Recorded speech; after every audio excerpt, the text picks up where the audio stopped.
빠르게 하늘 위를 날아다니는 동물이라고 하면 우리는 대부분 새를 떠올립니다. 파란 하늘 위를 자유롭게 날아다니는 새의 비행을 보고 비행기라는 엄청난 발명품을 만들어내기도 했습니다. 하지만 단순히 하늘을 나는 것만이 아니라 비행기술에 대한 이야기로 들어가면 단연코 우리는 새뿐만 아니라 다른 동물에도 관심을 돌려야 합니다. 바로 곤충입니다. 곤충의 비행기술, 지금 바로 보러 가시죠. 비행기술의 측면에서 보자면 곤충은 빼놓을 수 없는 비행사들입니다. 대부분의 곤충은 날개가 있고 모두 뛰어난 비행사들이기 때문이죠. 마블사의 앤트맨이라는 영화에 개미의 작디자금과 비행기술이 모티브가 되어 많은 웃음을 자아냈지만 곤충 비행기술의 모티브를 유쾌하게 풀어낸 작품이라 생각합니다. 하지만 수많은 곤충, 그 중에서도 최고의 비행 전문가는 바로 파리입니다. 파리는 1초에 자기 몸 길이의 250배나 되는 거리를 날 수 있습니다.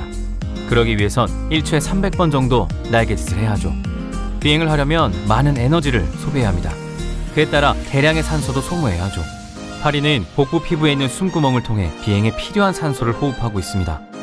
파리는 장거리 항속 비행을 비롯해 선회, 회전, 갑자기 돌아서는 유턴, 팔자 비행, 상승, 하강, 제자리 비행, 후진, 측방향 비행 등 자유자재로 날 수 있습니다. 인간이 만든 비행체라면 꿈도 꿀 수 없는 화려하고 훌륭한 비행기술이죠. 대개의 곤충은 두 쌍의 날개로 날지만 파리와 모기는 앞날개만을 사용하고 뒷날개는 작게 흔적처럼 남아있습니다. 이 작은 날개의 역할은 비행 시 몸통이 흔들리지 않도록 균형을 잡아주는 중요한 구실을 합니다. 파리는 조금도 힘들이지 않고 이륙하고 착륙하는 능력을 가지고 있습니다. 파리가 가진 6개의 다리는 어떤 지형에서라도 자연스럽게 이착륙할 수 있습니다. 새가 아무리 잘 날고 멋진 비행을 하더라도 파리나 잠자리만큼 자연스럽게 비행하지는 못한다고 할 수 있죠. 곤충이 비행하는 데는 활주로가 필요하지 않습니다. 고속으로 날아와 거꾸로 천장에 안착하는 것도 그들에게는 어렵지 않은 비행술입니다. 파리의 비행 비밀은 그들의 가슴 근육과 날개에 있습니다. 하지만 애석하게도 파리의 가슴 근육이 어떤 조직으로 이루어졌는지, 파리의 가볍고 튼튼한 날개의 신소재는 무엇인지 아직 밝혀진 것은 없습니다. 비행 기술의 챔피언이 파리라면 속도 비행의 챔피언은 바로 잠자리입니다. 잠자리는 곤충 중 비행 속도가 가장 빠르고 항속거리가 제일 긴 것이 특징입니다. 등에 얹힌 두 쌍의 날개를 교묘히 펄럭이며 쾌속으로 날다가 순간적으로 방향을 급선회하는 비행기술은 항공역학 이론을 의심하게 만들 정도죠. 잠자리가 얼마나 빠른 속도인지 다른 곤충과 비교해보면 모기의 사촌인 각다기는 매초 600번 날개를 진동해 시속 1.5km로 날 수 있고 벌은 1초에 130여 회 날개짓으로 시속 6.5km를 비행하는데 잠자리는 보통 1초에 35회 날개짓으로 25km 이상 날고 있으며 빠른 종류는 시속 96km로 날기도 합니다. 상상이 되시나요? 동물의 비행을 논하는데 새를 빼놓을 수는 없으므로 다시 새의 비행으로 돌아와 보겠습니다. 새의 큰 특징은 뭐니 해도 깃털입니다. 깃털은 가벼우면서 튼튼하고 체온을 잘 유지해줄 뿐만 아니라 몸이 물에 젖지 않도록 막아주기까지 합니다. 새가 날 수 있는 것은 날개를 퍼덕이기 때문이라고 생각하는 경우가 대부분일 것입니다. 하지만 고속카메라로 새의 비행 모습을 찍어 관찰해보면 날개 가장자리의 깃털이 마치 비행기의 프로펠러가 도는 것처럼 움직이기 때문에 새들이 날 수 있다는 것을 알 수 있습니다. 커다랗게 펼친 날개는 주로 새가 공중에 쉽게 떠 있을 수 있도록 해주는 구실을 합니다. 비행을 하기 위한 새의 또 다른 장점은 보기와는 다르게 몸무게가 가볍다는 것입니다. 새 중에서 날개가 가장 크고 멋지게 나는 새를 구남새라고 하는데 이 새의 몸무게는 약 1.4kg인데 날개의 폭은 210m나 됩니다.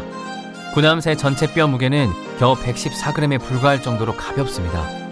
새의 뼛속을 보면 커다란 공기구멍이 가득합니다. 새는 뼛속을 효과적으로 비움으로써 무게를 가볍게 하는 동시에 근육이 가장 탄성을 가질 수 있는 것입니다. 또 심장 박동 또한 비행에 굉장히 중요합니다. 제비는 1분 동안 심장이 약 800번 뜁니다. 벌새는 무려 1000번이나 뛰죠. 만일 새의 심장이 이 정도로 빨리 뛰지 않는다면 강력하게 날개를 퍼덕일 때 필요한 산소가 충분히 공급되지 못하게 됩니다. 새가 날개를 힘차게 움직이려면 에너지 생산에 필요한 화학 반응이 빨리 진행돼야 하므로 체온도 높여야 합니다. 비행하는 새들은 체온을 40도 정도로 유지합니다. 새 중에서 곤충만큼 뛰어난 비행술을 가진 새는 무엇일까요? 바로 벌새입니다. 전 세계의 꿀을 먹는 새가 1600여 종 사는데 그중 벌새가 320종을 차지하고 있습니다.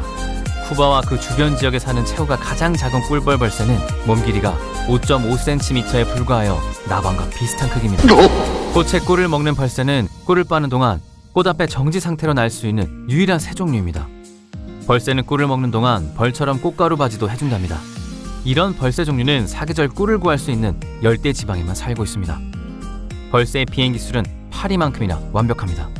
벌새도 전진, 후진, 상승, 하강, 제자리 비행을 자유롭게 하며 온갖 고개 비행도 합니다.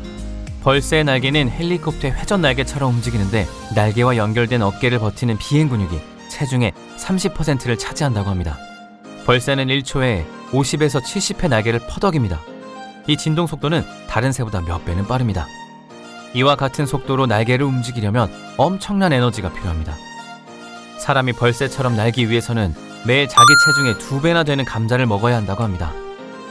벌새처럼 날개짓하며 공중에 떠 있으려면 단시간에 에너지 소모가 많아 체온이 높아질 것입니다. 사람이 벌새처럼 운동하면서 체온을 37도로 유지하려면 땀을 폭포처럼 쏟아야 한다고 합니다. 벌새가 이렇게 막대한 에너지를 생산해 그토록 빨리 날개짓을 할 수 있고 체온을 40도 정도로 조절할 수 있는지 아직 진화 이론으로는 설명이 어려운 자연의 신비라고 할 수 있습니다.